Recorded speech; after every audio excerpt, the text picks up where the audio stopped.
Hey guys, welcome to government jobs Gyan YouTube channel. Guys, आज की इस वीडियो में हम बात करेंगे एसएससी कांस्टेबल जीडी के recruitment notification online form apply process के बारे में। जी हाँ दोस्तों, स्टाफ सिलेक्शन कमीशन ने कांस्टेबल जीडी के 39,481 खाली पदों को भरने के लिए नोटिफिकेशन रिलीज किया था। कैसे आप इस भर्ती के फॉर्म फिल कर सकते हो, इसकी पूरी जानकारी हम आपको देंगे। साथ ही साथ जिन कैंडिडेट ने अपने फॉर्म फिल कर लिए हैं और उनसे कोई मिस्टेक हो चुकी है या एक कोई कॉमन मिस्टेक यहाँ पर कैंडिडेट्स कर रहे हैं, कैसे आप उस मिस्टेक को यहाँ पर करेक्ट कर सकते हो, इसके लिए हम आपको पूरी जानकारी इस वीडियो में देंगे। और किन किन चीज़ों को फॉलो करते हुए आप अपना फॉर्म चेकआउट कर सकते हो कि क्या आपका फॉर्म सही तरीके से फिल हुआ है या फिर नहीं। अगर यहाँ पर आपका फॉर्म सही तरीके से फिल नहीं हुआ है तो आपका फॉर्म रिजेक्ट हो सकता है। कैसे आप अपनी गलती को सुधार सकते हो, अभी आखिरी मौका यहाँ पर चल रहा है अपने फॉर्म में एडिट करने का या फिर अपनी गलती सुधारने का। कैसे आप इन चीज़ों को करेक्ट कर सकते हो, इन सब चीज़ों की पूरी जानकारी के लिए बने रहिए इस वीडियो में एंड तक हमारे साथ। इस वीडियो को एंड तक देखने पर ही आपके सभी सवाल और डाउट्स क्लियर होंगे।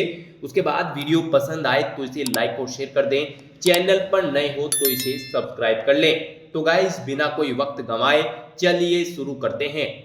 आपको इस वीडियो के डिस्क्रिप्शन बॉक्स में हमारी वेबसाइट IND-sarkari-naukri.in के इस पेज का लिंक मिल जाएगा।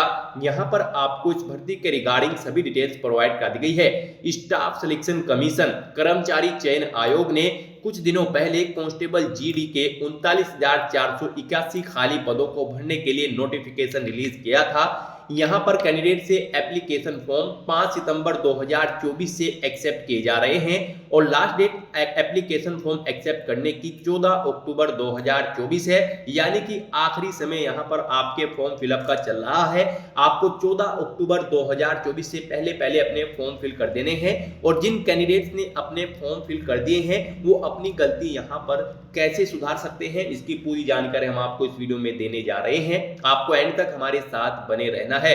उसके बाद फीस पेमेंट आप 15 अक्टूबर 2024 तक कर सकते हो। फॉर्म में करेक्शन आप 5 से 7 नवंबर 2024 के बीच में कर सकते हो। जी हाँ दोस्तों, 5 से 7 नवंबर के बीच में यहाँ पर एसएससी की विंडो ओपन होगी जिसमें आप अपने फॉर्म में करेक्शन कर सकते हो। अगर आपसे कहीं पर कोई मिस्टेक हो गई है तो आप 5 से 7 नवंबर 2024 के बीच में अपना फॉर्म एडिट करके उसे दोबारा से करेक्ट करके सबमिट कर सकते हो। आपका एग्जाम यहाँ पर एसएससी जीडी का जनवरी से फरवरी 2025 के बीच में कंडक्ट होगा। आकर्षक सैलरी पैकेज यहाँ पर आपको प्रोवाइड कराया जाएगा। 10वीं पास कैंडिडेट अप्लाई कर सकते हैं।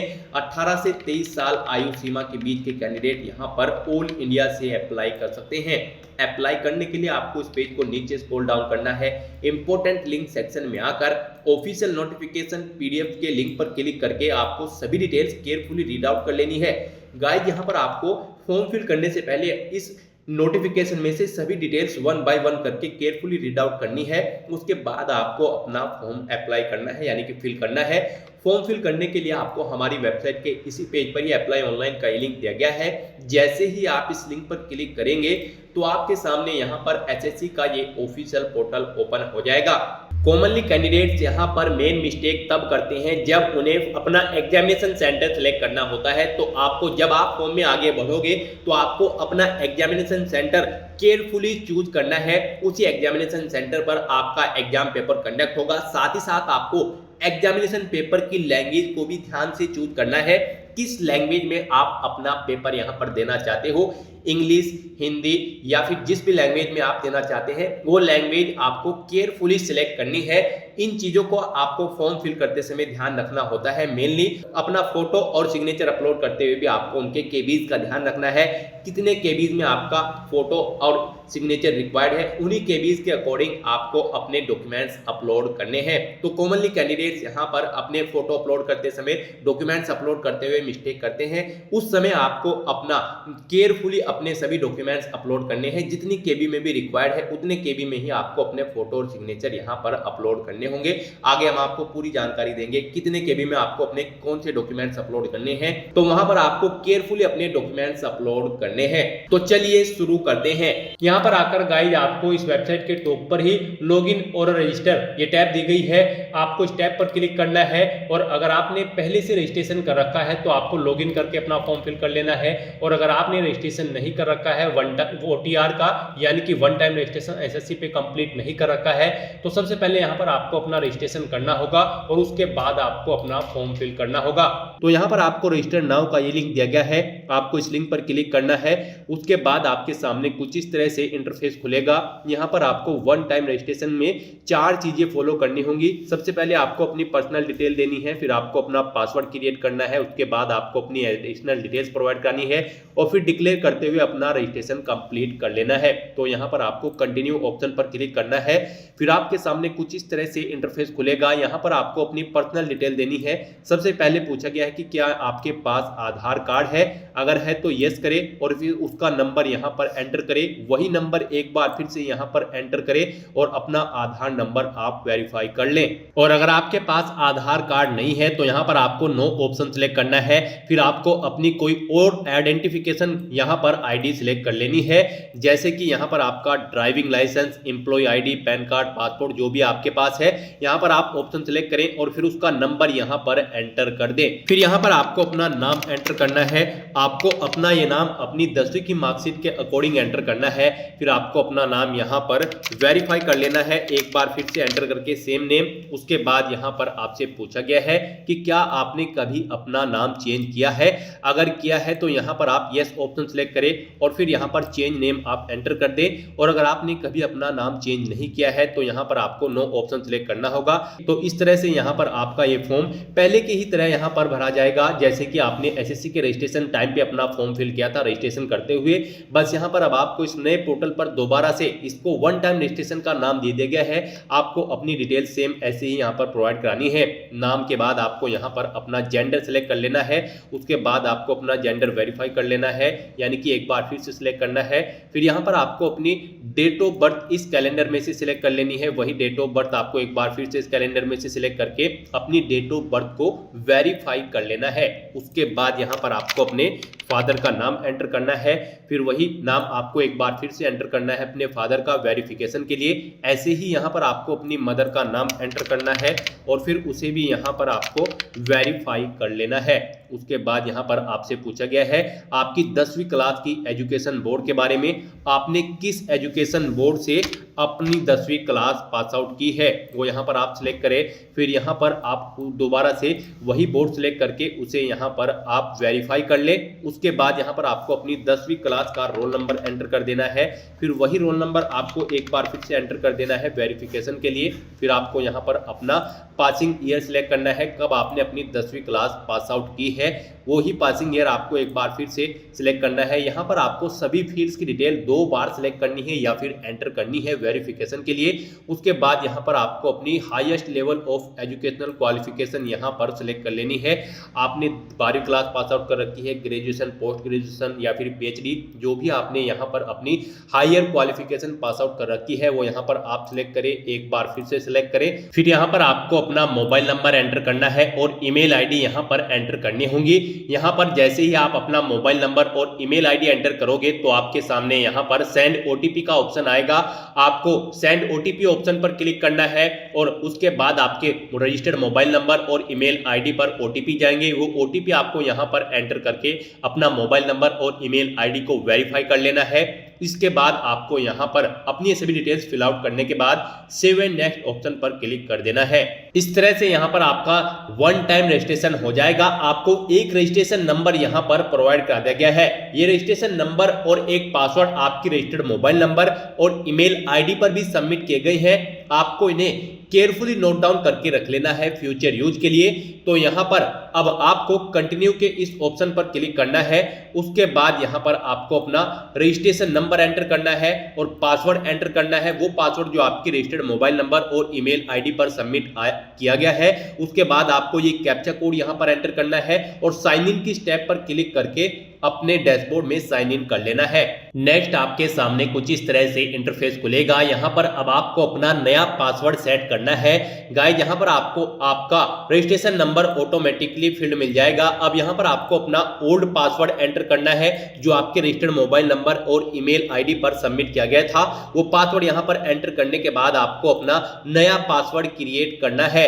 यहाँ पर आपका पासवर्ड कम से कम 8 कैरेक्टर का होना चाहिए और ये पासवर्ड आपका अल्फा न्यूमेरिक फॉर्मेट में होना चाहिए। मींस आपके पासवर्ड में कम से कम एक अपर केस कैरेक्टर, एक लोअर केस कैरेक्टर, एक इंटीजर नंबर और एक स्पेशल कैरेक्टर जैसे कि @ या फिर डॉलर होना चाहिए। वही पासवर्ड आपको यहाँ पर कंफर्म पासवर्ड फील्ड में एंटर करना होगा जो आपने यहाँ पर न्यू पासवर्ड फील्ड में अपना पासवर्ड क्रिएट किया है। आपका पासवर्ड कुछ इस तरह से रहेगा जैसे कि यहाँ पर आपके पासवर्ड में कम से कम एक अपर केस कैरेक्टर, एक लोअर केस कैरेक्टर, एक इंटीजर नंबर और एक स्पेशल कैरेक्टर जैसे कि @ या फिर डॉलर होना चाहिए और आपके पासवर्ड की लेंथ कम से कम 8 कैरेक्टर की होनी चाहिए। तो यहाँ पर अपना पासवर्ड सेट करने के बाद आपको इस पेज को नीचे स्क्रॉल डाउन करना है और यहाँ पर आपको एक सिक्योरिटी क्वेश्चन सिलेक्ट कर लेना है अपनी चॉइस के अकॉर्डिंग और उसका आंसर आपको यहाँ पर देना है। फिर आपको दूसरा सिक्योरिटी क्वेश्चन यहाँ पर सिलेक्ट करना है, उसका आंसर यहाँ पर प्रोवाइड कराना है। इन आंसर्स को आपको, इन क्वेश्चन और आंसर्स को भी आपको नोट डाउन करके रख लेना है फ्यूचर यूज के लिए। अगर आप फ्यूचर में अपना पासवर्ड भूल जाते हो तो यहाँ पर ये सिक्योरिटी क्वेश्चन एंटर करके आप अपना पासवर्ड गेट कर सकते हो। तो यहाँ पर 2 सिक्योरिटी क्वेश्चन सिलेक्ट करने के बाद उनके आंसर आपको प्रोवाइड कराने हैं और फिर आपको यहाँ पर सेव एंड नेक्स्ट ऑप्शन पर क्लिक कर देना है। इस तरह से यहाँ पर आपका पासवर्ड क्रिएशन का ये जो सेक्शन है ये कंप्लीट हो जाएगा और आपका पासवर्ड रीसेट हो जाएगा। अब यहाँ पर आपको दोबारा से अपना रजिस्ट्रेशन नंबर एंटर करना है और नया पासवर्ड जो आपने अभी अभी क्रिएट किया है वो यहाँ पर आपको एंटर करना है। ये कैप्चा कोड एंटर करना है और लॉगिन की स्टेप पर क्लिक करके लॉगिन कर लेना है। नेक्स्ट यहाँ पर आपको अपनी एडिशनल डिटेल्स प्रोवाइड करानी है। एडिशनल डिटेल में यहाँ पर आपको सबसे पहले अपनी कैटेगरी सिलेक्ट कर लेनी है, उसके बाद आपको अपनी कैटेगरी वेरीफाई कर लेनी है। फिर आपको अपनी नेशनैलिटी यहाँ पर सिलेक्ट कर लेनी है। उसके बाद यहाँ पर आपको अपनी कॉन्टैक्ट डिटेल प्रोवाइड करा देनी है। अगर आप अदर नेशनल हैं, अगर यानी कि आप इंडिया से बाहर के कैंडिडेट हैं तो आपको यहाँ पर अपनी उसकी डिटेल प्रोवाइड करा देनी है। और अगर आप इंडिया आपकी नेशनैलिटी है फिर तो आपको यहाँ पर ये कॉलम डिसेबल कर दिया जाएगा, आपको कोई डिटेल यहाँ पर प्रोवाइड करानी नहीं है। उसके बाद यहाँ पर आपको आइडेंटिफिकेशन मार्क्स, आपकी बॉडी पर कहीं कोई कट या तिल का निशान है तो उस पैलेस का नाम यहाँ पर आप एंटर कर दें, नहीं है तो यहाँ पर आप नो मार्क एंटर कर दें। उसके बाद आपसे पूछा गया है कि क्या आप पर्सन विद बेंचमार्क डिसेबिलिटी यानी कि PWBD कैंडिडेट हैं, अगर है तो यस करें और फिर यहाँ पर अपनी डिसेबिलिटी का टाइप सिलेक्ट करें और उसके अपने डिसेबिलिटी सर्टिफिकेट का नंबर एंटर कर दें। और अगर आप PWBD कैंडिडेट नहीं हो तो यहाँ पर आपको नो ऑप्शन सिलेक्ट करना होगा। फिर आगे की फील्ड इससे रिलेटेड आपकी डिसेबल्ड कर दी जाएगी। उसके बाद यहाँ पर आपको अपना परमानेंट एड्रेस एंटर कर देना है। उसके बाद आपको अपना स्टेट यहाँ पर सिलेक्ट कर लेना है। फिर यहाँ पर आपको अपना डिस्ट्रिक्ट सिलेक्ट कर लेना है और अपना पिन कोड यहाँ पर आपको एंटर कर देना है। उसके बाद यहाँ पर गाइज आपको अपना प्रेजेंट एड्रेस एंटर करना है और अगर आपका प्रेजेंट एड्रेस और परमानेंट एड्रेस सेम है तो यहाँ पर बस आपको is permanent address same as permanent address के सेक्शन में यस ऑप्शन को क्लिक करना होगा। ऑटोमेटिकली आपका प्रेजेंट एड्रेस आपके परमानेंट एड्रेस के अकॉर्डिंग फिल हो जाएगा। उसके बाद यहाँ पर आपको सेव एंड नेक्स्ट ऑप्शन पर क्लिक कर देना है। आपकी एडिशनल डिटेल सक्सेसफुली कंप्लीट हो जाएगी। उसके बाद आपको मैसेज शो कर दिया जाएगा आपकी एडिशनल डिटेल सक्सेसफुली कंप्लीट हो चुकी है। फिर आपको उस पॉपअप को कट कर देना होगा। उसके बाद आपके सामने यहाँ पर कुछ इस तरह से इंटरफेस खुलेगा। यहाँ पर आपके वन टाइम रजिस्ट्रेशन के डिक्लेरेशन सेक्शन ओपन हो चुका है। आपको ये डिटेल्स केयरफुली रीड आउट करनी है और उसके बाद I agree for the about term and conditions, आपको इन टर्म एंड कंडीशंस को रीड करके इस चेकबॉक्स को ओके कर देना है। और अगर आप अपने रजिस्ट्रेशन का प्रीव्यू चेकआउट करना चाहते हैं तो आप प्रीव्यू OTR ऑप्शन पर क्लिक करें। आपके रजिस्ट्रेशन का पूरा प्रीव्यू यहाँ पर आपको शो कर दिया जाएगा। आपको सभी डिटेल्स केयरफुली चेकआउट करनी है और प्रिंट बटन पर क्लिक करके अपने वन टाइम रजिस्ट्रेशन का एक हार्ड कॉपी प्रिंट आउट ले लेना है फ्यूचर यूज के लिए, फ्यूचर रेफरेंस के लिए। प्रीव्यू चेक करने के बाद आपको डिक्लेयर ऑप्शन पर क्लिक कर देना है। इस तरह से यहाँ पर आपके सामने मैसेज शो हो जाएगा। आपका डिक्लेरेशन सक्सेसफुली सबमिट कर दिया गया है। अब यहाँ पर आपको इसे पॉपअप को कट कर देना है। अपना वन टाइम रजिस्ट्रेशन कंप्लीट करने के बाद आपको अपने डैशबोर्ड में आ जाना है या फिर आपको आपके डैशबोर्ड में रिडायरेक्ट कर दिया जाएगा। यहाँ पर आपको constable GD in central arm police force, CAPFS, SSF rifleman, GD in Assam rifles and sepoy in narcotics control bureau examination 2025 के सेक्शन में आना है। यहाँ पर आने के बाद आपको अप्लाई के लिंक पर क्लिक कर देना है। उसके बाद आपके सामने कुछ इस तरह से जनरल इंस्ट्रक्शंस ओपन हो जाएंगे। आपको इन्हें केयरफुली रीड आउट करना है, पेज को नीचे स्क्रॉल डाउन करना है और फिल फॉर्म इस ऑप्शन पर क्लिक कर देना है। उसके बाद आपको आपकी पर्सनल डिटेल्स यहाँ पर शो कर दी जाएगी। आपने जो रजिस्ट्रेशन टाइम पे फिल की थी, यहाँ पर आपको इन्हें केयरफुली चेकआउट करना है, पेज को नीचे स्क्रॉल डाउन करना है और आपको नेक्स्ट ऑप्शन पर क्लिक कर देना है। अब यहाँ पर आपको अपनी एजुकेशनल क्वालिफिकेशन की डिटेल फिल करनी है। सबसे पहले यहाँ पर आपको अपनी हाईएस्ट एजुकेशनल क्वालिफिकेशन सेलेक्ट कर लेनी है। तो यहाँ पर आप अपनी अकॉर्डिंग क्वालिफिकेशन सेलेक्ट करें, जो भी आपकी हाईएस्ट क्वालिफिकेशन है। उसके बाद आपको यहाँ पर क्वालिफाइंग एजुकेशनल क्वालिफिकेशन की डिटेल प्रोवाइड करनी है। उसके बाद यहाँ पर आपको अपना स्टेट सेलेक्ट कर लेना है, किस स्टेट से आप बिलोंग करते हो। उसके बाद यहाँ पर आपको अपने बोर्ड या यूनिवर्सिटी का नाम बताना है जिससे आपने अपनी 10वीं क्लास या फिर ग्रेजुएट डिग्री कंप्लीट की है। उसके बाद यहाँ पर आपको अपना रोल नंबर एंटर कर देना है। फिर यहाँ पर आपको अपनी परसेंटेज देनी है, कितने परसेंटेज मार्क्स आपने ऑब्टेन किए थे। CGPA अगर है तो यहाँ पर आप CGPA एंटर कर दें। उसके बाद यहाँ पर आपको सेव एंड नेक्स्ट ऑप्शन पर क्लिक कर देना है। फिर आपसे पूछा गया है कि क्या आप एक सर्विसमैन कैंडिडेट हैं, अगर हैं तो यस करें और फिर इसकी डिटेल दें, नहीं है तो आप नो ऑप्शन सेलेक्ट कर ले। ऐसे ही आपसे पूछा गया है कि क्या आप एज में रिलैक्सेशन चाहते हैं, अगर चाहते हैं तो यस करें और फिर उसकी डिटेल यहाँ पर सेलेक्ट करें, यानी कि रिलैक्सेशन कोड सेलेक्ट करें। नहीं चाहते हैं तो यहाँ पर आपको नो ऑप्शन सेलेक्ट कर लेना है। उसके बाद यहाँ पर आपसे पूछा गया है कि क्या आप अपनी पर्सनल इन्फॉर्मेशन को यहाँ पर अवेलेबल कराना चाहते हैं, अगर चाहते हैं तो यस करें, नहीं तो नो ऑप्शन सेलेक्ट करें। उसके बाद आपको सेव एंड नेक्स्ट ऑप्शन पर क्लिक कर देना है, फिर आपको ओके करना है। उसके बाद यहाँ पर आपको अपनी एडिशनल इन्फॉर्मेशन का सेकंड पार्ट प्रोवाइड कराना है। यहाँ पर आपको अपना एग्जामिनेशन सेंटर सेलेक्ट करना है। यहाँ पर आपको 3 चॉइसेस प्रोवाइड कराई गई है। आपको 3 एग्जामिनेशन सेंटर यहाँ पर अपनी चॉइस के अकॉर्डिंग सेलेक्ट कर लेने हैं। उसका मीडियम सेलेक्ट कर लेना है, किस लैंग्वेज में आप अपना क्वेश्चन पेपर चाहते हैं। फिर यहाँ पर आपको अपने पेपर का मीडियम एक बार फिर से सिलेक्ट कर लेना है वेरिफिकेशन के लिए। फिर यहाँ पर आपको पूछा गया है कि मीडियम ऑफ टाइपिंग टेस्ट आप किस में चाहते हैं। जो यहाँ पर आपका टाइपिंग टेस्ट होगा वो आप किस लैंग्वेज में चाहते हैं, हिंदी या फिर इंग्लिश। आप ऑप्शन सेलेक्ट करें, एक बार फिर से ऑप्शन सेलेक्ट करके वेरीफाई कर ले। उसके बाद आपसे पूछा गया है कि क्या आप PWD यानी कि आप पर्सनल विद बेंचमार्क डिसेबिलिटी आपकी 40% से अबव है, अगर है तो यस करें, नहीं तो नो ऑप्शन सिलेक्ट करें। यहाँ पर ये आपके रजिस्ट्रेशन के अकॉर्डिंग आपको ब्लैंक डिसेबल कर दी जाएंगे अगर आपने अपने रजिस्ट्रेशन टाइम पे इन्हें नो सेलेक्ट कर रखा है। उसके बाद यहाँ पर आपसे पूछा गया कि क्या आप फिजिकली लिमिटेशंस हैं आपके अंतर्गत, अगर है तो यस करें, नहीं तो नो ऑप्शन सेलेक्ट करें। फिर आपसे पूछा गया कि क्या आप स्क्राइब्ड हैं, अगर यहाँ पर आप यस ऑप्शन सेलेक्ट करते हो तो फिर आपको इसका आंसर यहाँ पर प्रोवाइड करना होगा और फिर यहाँ पर आपको सेव एंड नेक्स्ट ऑप्शन पर क्लिक कर देना है। उसके बाद यहाँ पर आपके सामने कुछ इस तरह से इंटरफेस खुलेगा। गाइस यहाँ पर आपको अपना लाइव फोटो और सिग्नेचर अपलोड करने होंगे, कैप्चर करने होंगे और उन्हें यहाँ पर अपलोड कर देना होगा। आपको यहाँ पर अपना लाइव फोटो कैप्चर करना है और फिर यहाँ पर आपको अपने सिग्नेचर अपलोड करने हैं। सिग्नेचर आपके 10 KB से 20 KB के बीच में होने चाहिए, JPG या फिर JPG फॉर्मेट में। तो यहाँ पर अब आपको अपना फोटो और सिग्नेचर अपलोड करने हैं। फोटो और सिग्नेचर अपलोड करने के बाद आपको सेव एंड नेक्स्ट ऑप्शन पर क्लिक कर देना है। नेक्स्ट आपको आपके एप्लीकेशन फॉर्म का पूरा प्रीव्यू यहाँ पर शो कर दिया जाएगा। आपको सभी डिटेल्स केयरफुली चेकआउट करनी है। इस पेज को नीचे स्क्रॉल डाउन करना है और यहाँ पर आपको सेव एंड नेक्स्ट ऑप्शन पर क्लिक कर देना है। उसके बाद आपके सामने कुछ इस तरह से इंटरफेस खुलेगा।